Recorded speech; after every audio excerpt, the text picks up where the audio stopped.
without any external finances or relying on the investments.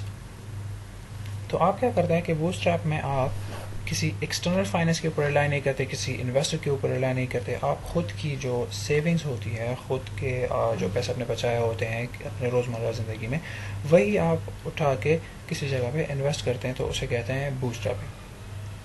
Boat stripping can be for the short term of time and can be for long term of time.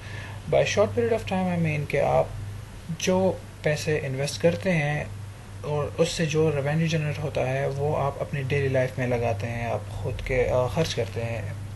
اور long term میں کیا ہوتا ہے کہ آپ وہی پیسے اٹھا کے پھر دوبارہ ری انویسٹ کرتے ہیں, تو اس کے آپ کا نیکسٹ ٹائم جو اس کا ریونیو ہوتا ہے وہ ڈبل ہوتا ہے. تو اسے کہتے ہیں long term and short term.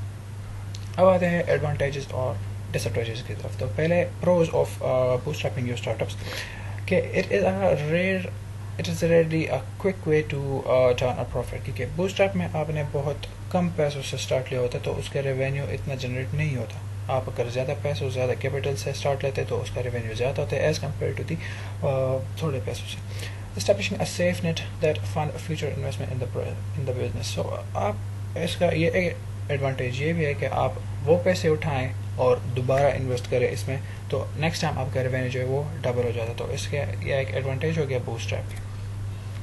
Next advantage of the bootstrapping is it allows business owners to experience more with their brand. کیونکہ آپ کے اوپر پریشر نہیں ہوتا کہ یار یہ فرسٹ ٹائم ہے اس پروڈکٹ کا, تو یہ اچھا ہوگا نہیں ہوگا. جو اس کا ایک مین ریزن یہ بھی ہے کہ آپ کسی سے پیسے نہیں لیتے انویسٹر سے, تو آپ اس کو سیٹسفائی نہیں کرتے. مطلب کہ پروڈکٹ آ گیا, آپ کو اچھا لگا, آپ نے مارکیٹ میں بھیج دیا, تو اس میں آپ نے فرینڈ کو سیٹسفائی نہیں کیا. اگر ایز کمپیئر ٹو کہ اگر آپ اس سے کیپٹل لیں اور پھر اس سے پہلے اس کو سیٹسفائی کریں اور پھر آگے جائیں, تو اس میں یہ چیزیں نہیں ہوتی کہ آپ نے فرسٹ ٹائم جو پروڈکٹ لیا اس میں آپ نے ڈائریکٹ مارکیٹ میں بھیجا, آپ کو رسپانس آیا, آپ نے اس میں چینجز کی, پھر آپ نے دوسرا لیا. اچھا, نیکسٹ ایڈوانٹیجز. اچھا, اور پروز آف نیکسٹ جو ایڈوانٹیج ہے وہ ہے bootstrap entrepreneur retains total control of the business. آپ ڈیسیژنس خود لیتے ہیں, کسی کی ہیلپ نہیں لیتے. Third advantage is sense of accomplishment. آپ کو پراؤڈ سا محسوس ہوتا ہے کہ کل اگر آپ کا بزنس ٹاپ پہ چلا گیا, آپ کا بزنس سکسیزفل ہوا, تو آپ کو ایک پراؤڈ سا لگے گا کہ یار ہاں یہ کمپنی میں نے بالکل زیرو سے اسٹارٹ لی تھی اور یہ کمپنی یہاں تک پہنچ چکی ہے. The cons of bootstrapping your startups.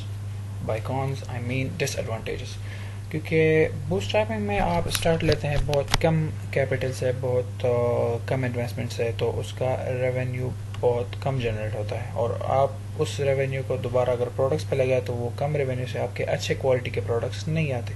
تو یہ اس کا ایک ڈس ایڈوانٹیج. دوسرا کیا ہے کہ آپ ایک کائنڈ آف پریشر ہوتا ہے کہ آپ خود کی سیونگ سے آپ کچھ اور بھی کر سکتے ہیں. آپ انویسٹمنٹ کریں ایک بزنس میں مگر وہ سکسیزفل نہ ہو, یا آپ سوچیں گے دل میں کہ یار یہ میرے پیسے ڈوب گئے, اس سے میں یہ بھی کر سکتا, اس سے میں فیملی پہ یہ بھی لگا سکتا, اس سے میں گھر میں یہ کر سکتا تھا, وغیرہ وغیرہ. تو آپ کو یہ ایک کائنڈ آف پریشر ہوتا ہے. نیکسٹ ہم جا رہے ہیں ایگزامپلس کی طرف. سو میں نے 2 ایگزامپلس پک کیے ہیں. یہ ایک ہے اسپینکس اور یہ ہے ٹف مرڈر. اسپینکس کیا ہے؟ اسپینکس ایک انڈر گارمنٹ کمپنی ہے جو کہ فاؤنڈیڈ کی گئی تھی بائی سارا بلیکلی. انہوں نے اسٹارٹ کیا تھا $5,000 سے 2000 ایئر میں, اور کمپنی کا فرسٹ ہیڈ کوارٹر تھا وہ ایک اپارٹمنٹ تھا اٹلانٹا میں. سو انہوں نے بالکل اسٹارٹ لیا تھا $5,000 سے, بالکل لو سے, اور اب ان کی کمپنی آج $1 بلین سے زیادہ ورتھ کی ہے, اور بلیکلی جو ہے وہ 100% اون کرتا ہے اسپینکس کی. Second example is tough murder. Tough murder کیا ہے؟ یہ ایک ریسنگ ایونٹ ہے جو کہ کو فاؤنڈیڈ کی گئی تھی by Will Dean and Guy Livingstone 2010 میں. انہوں نے کیا کیا تھا؟ انہوں نے $8,300 سے اسٹارٹ کیا تھا. $300 انہوں نے ایک ویب سائٹ بنائی اور $8,000 کی انہوں نے فیس بک پہ ایڈس چلائی. فرسٹ جو ریس ایونٹ تھا ٹف مرڈر کا, انہوں نے ان میں سے تقریباً 5,000 جو تھے لوگوں نے پارٹیسپیٹ کیا, اور اب تک 2 ملین لوگ اس میں پارٹیسپیٹ کر چکے ہیں, اور 10 کنٹریز تک یہ جا چکا ہے.